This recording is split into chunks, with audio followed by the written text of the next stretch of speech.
Welcome back to the channel. Today we're taking a look and predicting UFC 322. Potentially the biggest card of the year. A very stacked card. A ridiculously stacked card. We've gotten through our apex slop and now we're being rewarded with some actually banging fights. The main event, Della Maddalena versus Islam Makhachev. Co-main event, Valentina Shevchenko versus Zhang Weili. I mean, it actually is a banging card. Actually is a really well put together card. Where we well put together card. So first up, we've got Vladislav Borshchev versus Mateus Camilo. Borshchev, I'm just going to call him Slava Claus because I don't like saying his name. Unfortunately, we're not going with Slava Claus this time. I think he's on a 3-fight losing streak, which is not good. And he's like 34, 35. I don't see him making a turnaround anytime soon. That's not to say he's not tough and he doesn't put on an entertaining fight, but he loses entertaining fights. So yeah, we're going to be going with Mateus Camilo, just more consistent, maybe not as high a level as opponent as Slava Claus, but more consistent nonetheless. So we're going to go with Mateus Camilo to start us off. I'm likely to say a decision just because Slava Claus is hard to finish. But not impossible. We go with a TKO. We could rock a TKO. We're going to rock a TKO win for Mateus Camilo over the Slava Claus. On to the next one. We've got Baisingyur Susakara. Going with Susboy. We're going with Sussy Boy, whose name I can't say. We're going with that Sussy Bather right there. I don't rate Eric McConaughey pretty highly. I don't rate him highly at all. I don't rate him full stop. I don't think he's that good. And so I'm happy to pick against him at the first convenience. Fatima Klein fighting Angela Hill next up. Difficult one to say. Is Fatima Klein going to become an Angela Hill victim? Probably not. Is Fatima Klein probably going to dominate Angela Hill? I would hope not. I would expect more from Angela Hill, but to be honest with you, I wouldn't be surprised if Fatima Klein just comes out there and puts a beating on Angela Hill, just holds her down, beats her up, makes her second guess everything while standing. I could really see that.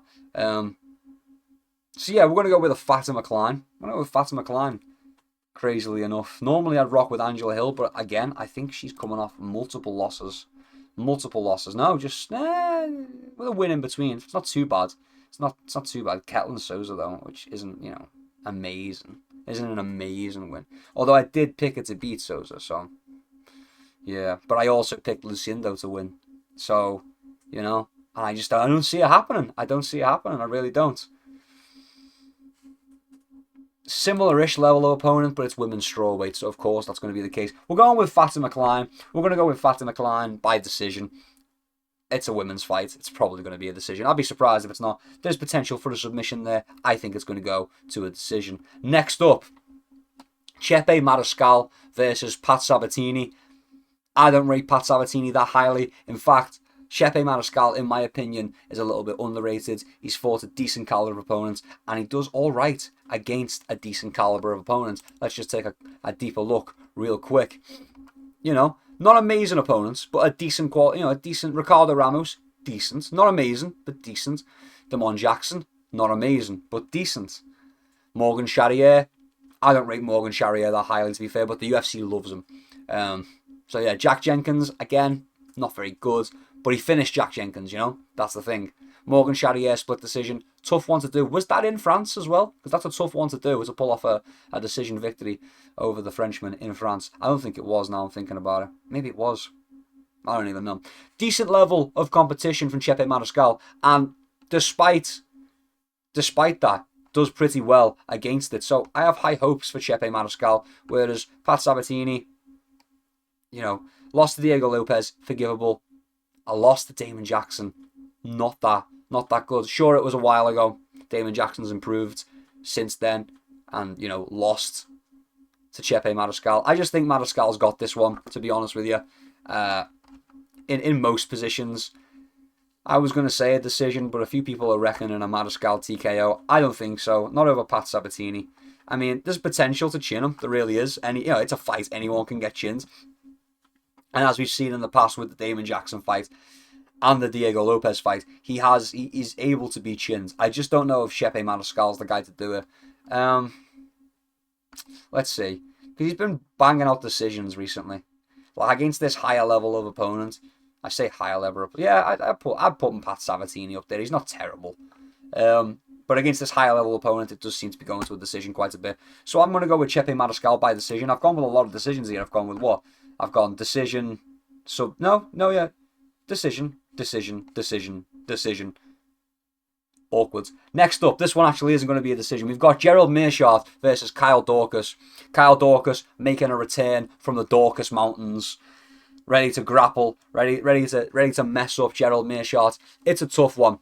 I've looked at the Tapology odds already for this one because this is a fight I'm interested in. I'm a GM3 fan. It's going to be sad to see him get absolutely leathered by Dorcas. Here's the thing about Kyle Dorcas, right? I don't think he's going to knock Meerschaert out. I don't know if he's going to be able to get him down and ground and pound him out. I really don't. I really, really don't. I know it's happened more recently, but maybe I'm delusional, but I give Gerald Meerschaert quite a lot of credit for being quite hard to finish. Maybe that's misguided, but I feel like Gerald Meerschaert's pretty tough. But then again, I've seen him finished a few times, so what am I talking about? I don't know, I've just got this idea of Gerald Meerschaert being pretty tough. At the end of the day, I think Kyle Dorcas is probably going to get it done over Gerald Meerschaert. Unfortunately for me, I think he's going to get it done.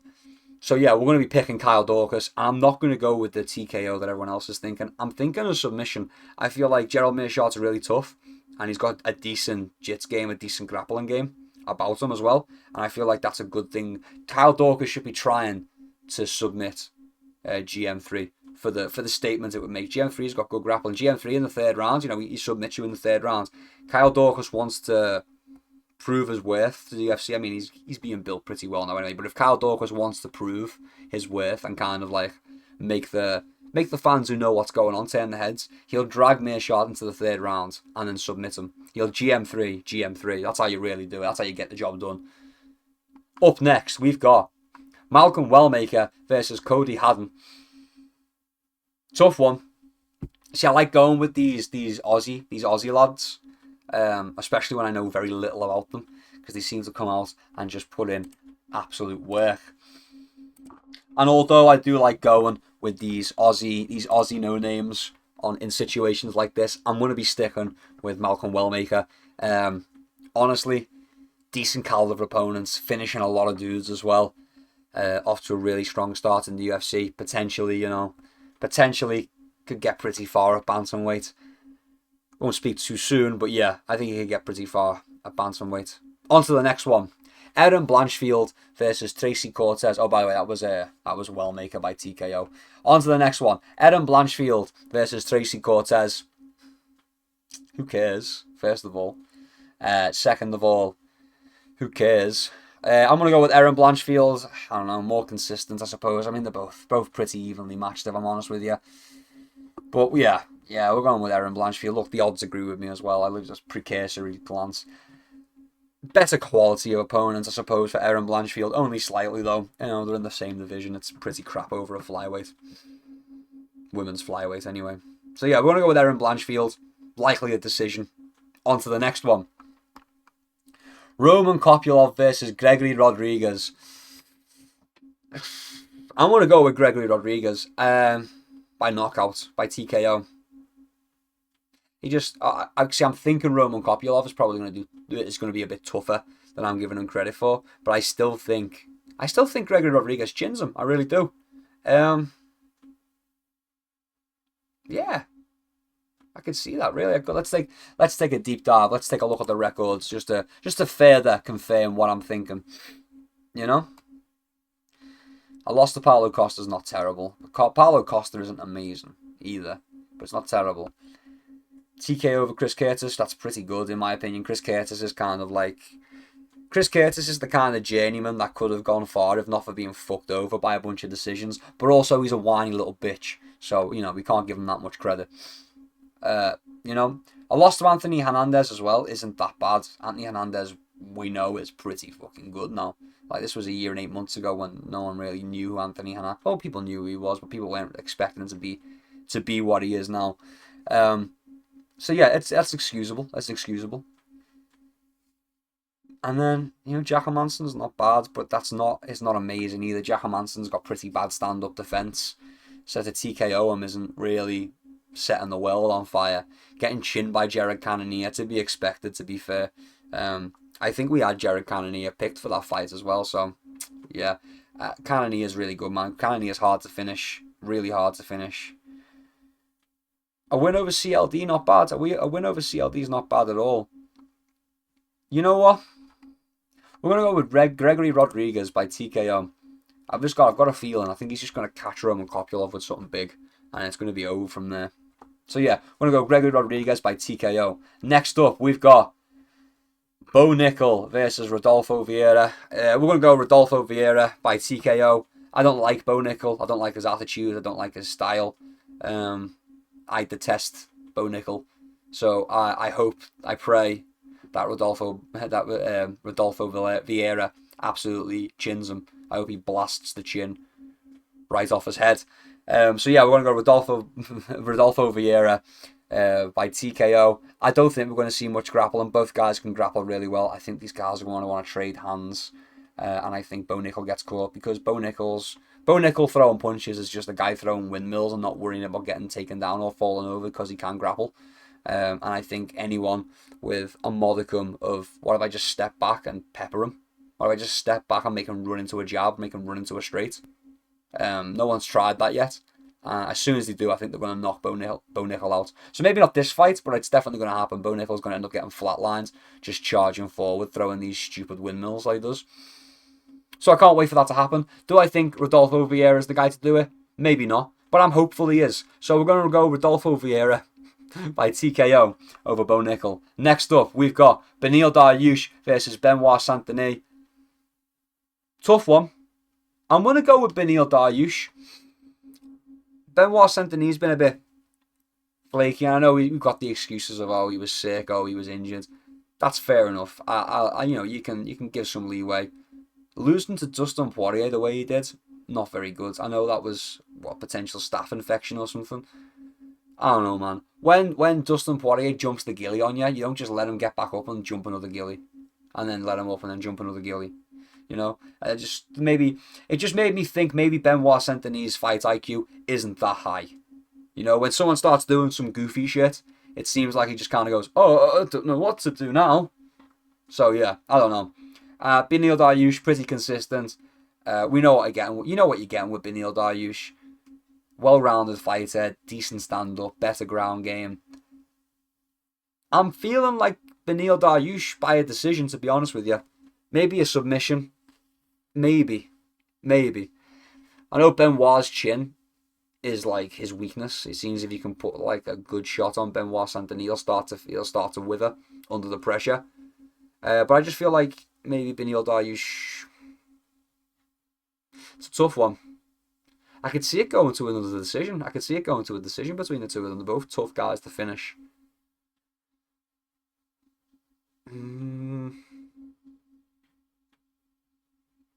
Fuck it. We're going to go with Benoit Saint-Denis, which is a crazy switch up. We're going to go with Benoit Saint-Denis by TKO. I feel like if anyone's going to catch the other person, it's probably going to be Benoit Saint-Denis catching Beneil Dariush. Probably. Yeah, I'm going to go with Beneil Dariush by TKO. Not Beneil. I'm going to go with Benoit Saint-Denis by TKO. I feel like Beneil probably gets caught. Yeah, I think if anyone gets caught, it's probably Beneil. I'm gonna go with Benoit Saint-Denis by TKO against my own better judgment. Next up, we've got Leon Edwards versus Carlos Pratis. Tough fight, actually. Tough fight to call. We're biased on this channel, so we've kind of got to rock with Leon Edwards. But also, Carlos Pratis is really good. Carlos Pratis is a scary dude. And I worry that Leon Edwards doesn't have the power to match Carlos Pratis. He definitely has the skill. He definitely has better technique, in my opinion, than Carlos Pratis. He could definitely dance around them and pepper them with shots and play the outside game. But I think Carlos Pratis kind of just needs to land one clean on Leon Edwards. And Leon Edwards' chin is like suspect anyway. Like Leon Edwards he's not been like flatline KO'd, but he gets rocked a lot. Like he gets caught with a good shot and he gets rocked and he gets all wobbly and he gets all panicked. And I think if he does that against Pratis, he's fucked. Honestly, he's gonna get chinned. if he panics against Pratis. If he starts gives up on himself as well. The fight's not going his way immediately. He starts giving up on himself. As much as I want to rock with Leon Edwards and be biased, I kind of just can't do it. I kind of can't do it. I feel like if Carlos Pratis even has a modicum of success, Leon Edwards is just going to give up mid-fight. But then again, Carlos Pratis doesn't really grapple. And when we see Leon Edwards giving up, it's when he gets taken down a few times. And he can get back up, but he gets back up and he's like, oh, what's the point? I'm just going to get taken down again. Like, you can see it on his face. And I don't think, maybe not. Maybe Carlos Pratis doesn't take him down. I mean, probably does. Pardon me, probably doesn't take him down. That's a tough one. Tough one to call. Fuck it. We're biased on this channel. We're going to go with Leon Edwards. I'm thinking Leon Edwards by a decision. I reckon he has the ability to outpoint Carlos Pratis. And if he just stays on his bike, he'll be able to just skirt around the outsides and not really let Pratis get anything too damaging off. With the caveat of that, if Pratis starts landing, he's going to win the fight because Edwards just kind of gives up in those scenarios when it's going well for his opponent. He doesn't try and find a way back in. He just kind of goes, oh, well, I've lost. I've lost then, haven't I? On to the next one. Oh, yeah, Carlos Pratis by TKO. Next up, we've got Sean Brady versus Michael Morales. I don't rate Sean Brady that highly. However, Michael Morales a little bit untested in certain areas, and in certain areas where Sean Brady's pretty good. We'll take a deeper dive into this one. Submit to Leon Edwards. Like I say, Leon Edwards gives up as soon as you start grappling him. He's like, oh, I don't want to get taken down and stand up anymore. Gilbert Burns, decent, not amazing, a decent victory over Gilbert Burns. Gilbert Burns is hard to finish, and Gilbert Burns is good everywhere. He's a tough dude. So, getting a unanimous decision against Gilbert Burns is pretty good. Kelvin Gastelum, just a fat guy, let's be honest, just morbidly obese. Probably should be cut from the sport if he hasn't been already.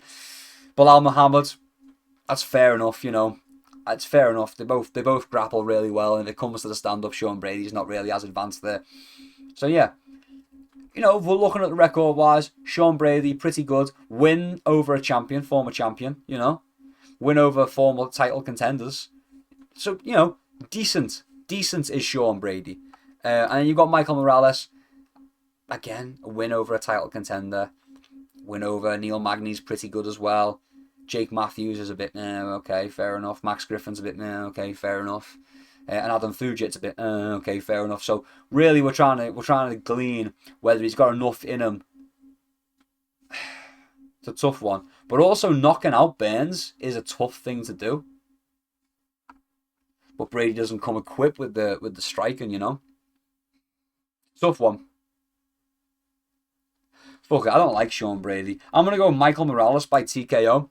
I think Sean Brady changes levels a lot. I think he's gonna be faking low, making Michael Morales guess, and he's gonna think it's working because Michael Morales is gonna be guessing. And then the second he commits to a takedown, I think he's just gonna eat a big knee or something big down the middle, and it's gonna kind of change the pace right there and then. I don't know though. I feel like the grappling of Sean Brady is just going to be too much for Michael Morales. Nah, fuck it. We're going Michael Morales by TKO. We're taking the chance. Bet that's an underdog. Yeah, slight underdog. That's closer than I thought it would be. Maybe the real odds are a bit different. This is Tapology odds, after all. Next up, we've got Valentina Shevchenko versus Zhang Weili. What a matchup. So, Zhang Weili relinquishes her belt. She's moving up.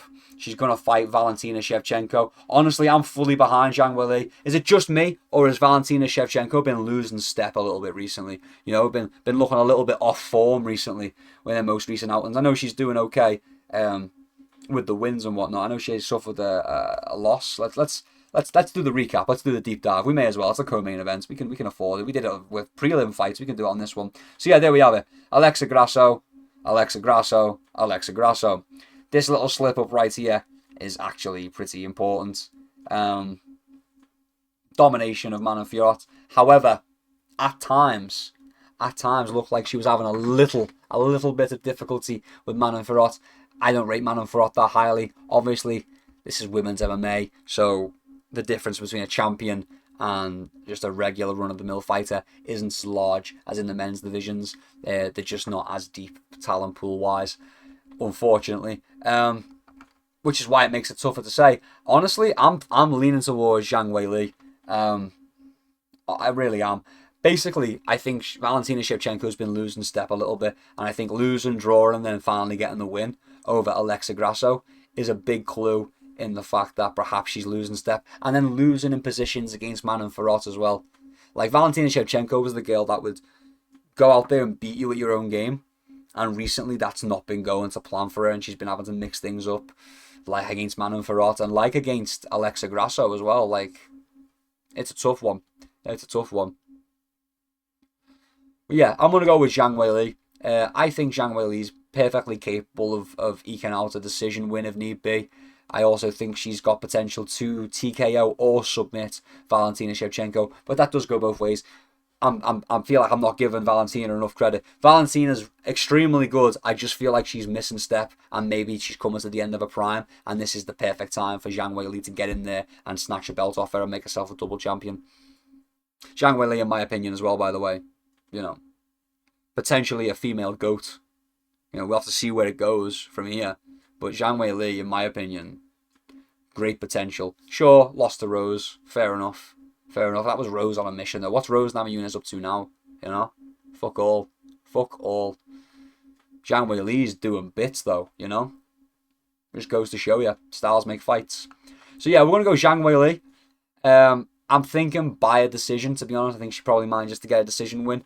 But I could also see a TKO ground and pound finish. Like, I could see them being in a grappling exchange, Valentina winning the exchange, and then suddenly there's a weird little sweep, or as Zhang Weili's trying to get up, she kind of just falls on top of Valentina and takes advantage of that position and just goes to town and absolutely ruins Valentina right there and then. I could see that happening, I'll be honest with you. I really, really could.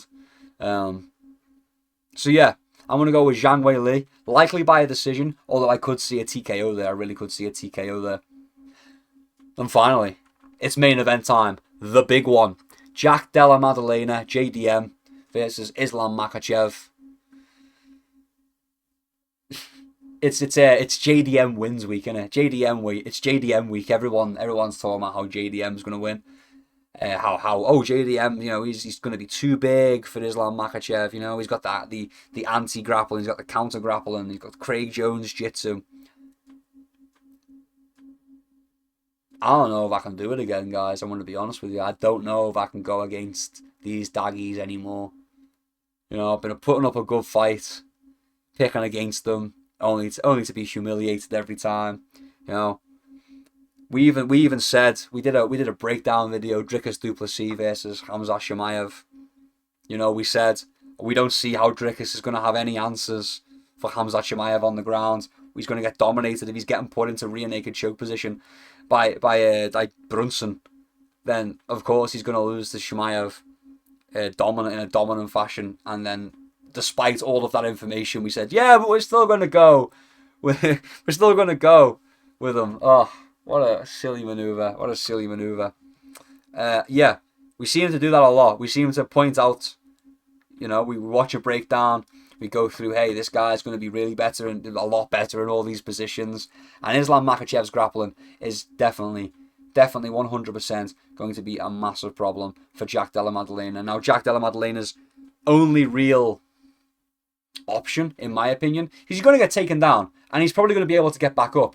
But in my opinion, Jack Della Maddalena's best chance of not getting taken down is to just change levels with Islam. Every time Islam changes levels, Jack should just change levels as well. Just meet him in the middle every single time. Be proactive with the jab as well. Change levels, throw the jab out. Like, there has to be a very carefully planned game plan here, because the second Islam gets you down, that's potentially the end of the fight. Like, if you hit the mat with Islam, you've probably lost that fight now. Like, he's going to find his way to your neck and he's going to finish you. JDM needs to kind of stop that from happening. And I think the best way to do it is to just match Islam. Every time Islam changes levels, JDM's got to meet him there. He's got to change levels, so they're going to clash heads, or Islam's going to crash into a jab. That's where it's got to be every single time.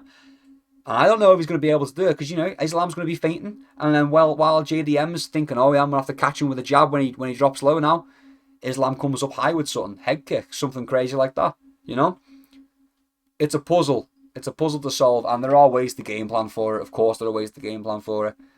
Do I think JDM is going to be able to get it done? No, probably not. I'm sorry to be the guy. I'm sorry to be the only guy on MMA YouTube saying it, but I don't know if JDM can get it done. I'm a JDM fan as well. I'm actually made up he's champ. I just don't think he's going to be able to get it done. I really, really don't think he's going to be able to get it done. What, he beat Bilal? Bilal grapples, not like Islam Makhachev grapples. He just doesn't. It's not the same. It's similar. It's not the same. I don't know, man. It's a tough one. We're going to be going with Islam Makhachev. I can see Islam Makhachev by submission fairly easily, to be honest with you. I think if it goes to the mat, JDM makes one mistake after ending up on the mat, and it's pretty much over from there. It just kind of snowballs.